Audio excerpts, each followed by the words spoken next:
What's going on, guys? Welcome to Everything Always. My name's Michael Roman, aka Allfires, and we just got some major, crazy, insane updates from Joe and Anthony Russo, the directors on the upcoming Avengers Doomsday and Avengers Secret Wars. When pressed about who could show up in the movie, not only did they answer that in the most exciting and open-ended way, but what they're promising for the story seems to up the ante every time they talk about it, and this most recent one really seems like it's going to be, as they said, very challenging for the audience. We're going to break down this latest article and deadline and what they exactly said to expect from the two upcoming Avengers films, but first, if you could grab the subscribe button. We do daily Marvel content at the channel. That's all we do. If you're into that kind of thing, hit the sub button, leave a comment down below. That will automatically enter you to win our ongoing PS5 giveaway. Stick around at the end of the video. We get into all the giveaway stuff again there. Okay, so these were official updates coming from the Russos in their most recent interview with Deadline. The article that broke late last night went on to say this, quote, "At the world premiere of Netflix The Electric State, held in Los Angeles, the Egyptian theater Hollywood, filmmaking sibling duo Joe and Anthony Russo previewed to Deadline the forthcoming Marvel movies Avengers Doomsday and Avengers Secret Wars,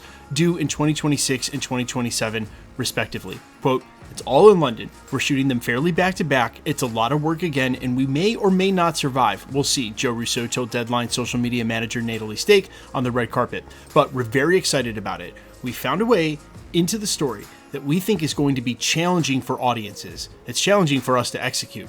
It's really exciting for us, and it gets us out of bed to do it." When pressed specifically on whether or not the film will feature long-awaited tie-in of characters within the X-Men universe or Deadpool, Joe Russo hedged, "Who knows?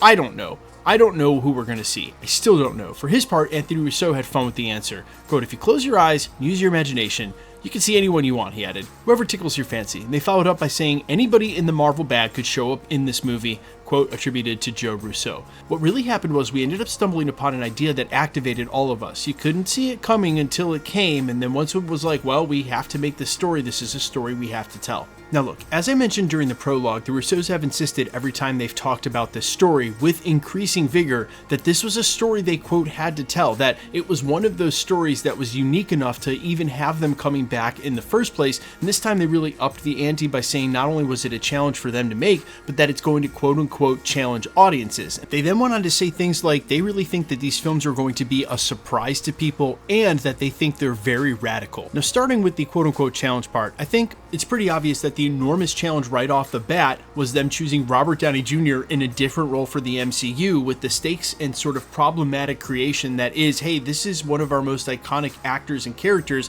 Now he's back as someone else. There's already a level of degree of challenge.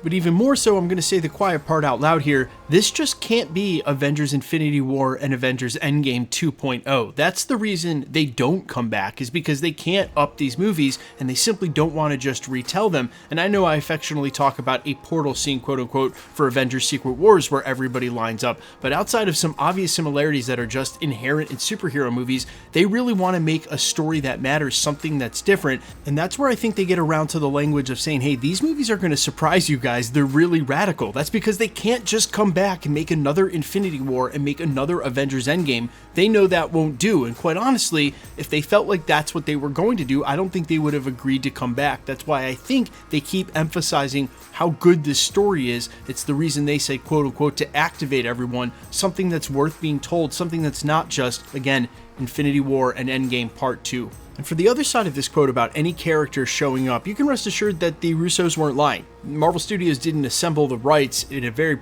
expensive price tag at that, not to be able to have as many characters as they need for moments like Avengers Doomsday and Avengers Secret Wars. But remember, Kevin Feige already acknowledged this, that there won't be 100,000 characters in either of these movies. It can't be like that. And the way that they make these movies mean something is that they focus on the characters that are most important. Yeah, you're probably going to see everybody line up again at the end of Avengers Secret Wars, but for the most part, if you look back at Infinity War and Avengers Endgame, very few characters carried a bulk of the dialogue. And of course, if Marvel had spent any time at all building towards Doctor Doom already, well, they'd have more wiggle room in Avengers Doomsday to maybe do stuff like that. But even if he's introduced as a very small part of the upcoming Fantastic Four, we will be jumping immediately into Doctor Doom with their film, and just his story alone could take up the full 2+ hours that movie's going to be. So while you can let your imagination run a little bit wild like the Russos said, you also have to keep in mind that in order for these movies to mean anything, it's not just going to be character after character, jumping in from left screen for a new battle. And as much as I want to see some of the really top-end cosmic entities, the Living Tribunal, finally get some actual screen time, the real truth is that a majority of the dialogue is going to be carried by Robert Downey Jr.'s Dr. Doom and say the top 4 or 5 Avengers and or ancillary superheroes, and then extended from that, maybe the top 10 or 15 get most of the lines. Go back and watch Infinity War and see how much Sam Wilson actually gets in the way of dialogue. Yeah, they get some lines, but very minimal. It's the top that end up getting a majority of the dialogue. And for the script, and again in this film, with as much as they're hoping to accomplish, they're going to have to spend a majority of that dialogue on the main story. Now, the one thing I will say when it comes to any Marvel character you can imagine is if you do want to dream a little bit about who could be in this film, I would focus on characters that we've already seen. Even if it's just a quick post-credit scene cameo, if you've seen them already in the MCU, they have a lot better choice and chance of showing up than if you haven't seen them already at all. And, you know, at this point, a lot of characters have been introduced, but if it's a brand new character and for no reason, I already saw people speculating that the news about Robert Pattinson joining the MCU could mean he's going to play Molecule Man, which was a rumor that sprung out of nowhere last year, and it seems to have resurfaced with this news he met with Marvel. I just think that at this point, whatever Molecule Man's role in the story is can be assigned to other characters, the way that I do believe they're going to be replacing the Beyonder's power, quote unquote, with Loki, God of Stories power. That way, it's just, you don't have to explain these characters, and as much as I want to say see the Beyonder in the MCU, it might not be necessary for the story they're telling. But you guys let me know all your thoughts down below. How do you feel about the dialogue they've been using recently, especially this most recent interview where they think it's going to be a radical film that's going to challenge us? What could even at this point really challenge us, knowing about the infinite possibilities of the multiverse, including one that looks like Robert Downey Jr. I am all ears as always. Quickly, let's get into the giveaway stuff before I let you go. All right, we are still giving away PlayStation 5s at the channel. We're just going to continue to do that until the PlayStation 5 Pro or the 6 comes out, whichever comes first. In the meantime, if you want to be entered to win or for any of the other future giveaways at the channel, all the same rules will always apply. All you got to do, hit the subscribe button and be a subscriber, then leave a comment down below on this video, and because it's truly random, the more videos you comment on, the better chance you have of winning. All winners will be announced at the end of videos, the same way we're doing here,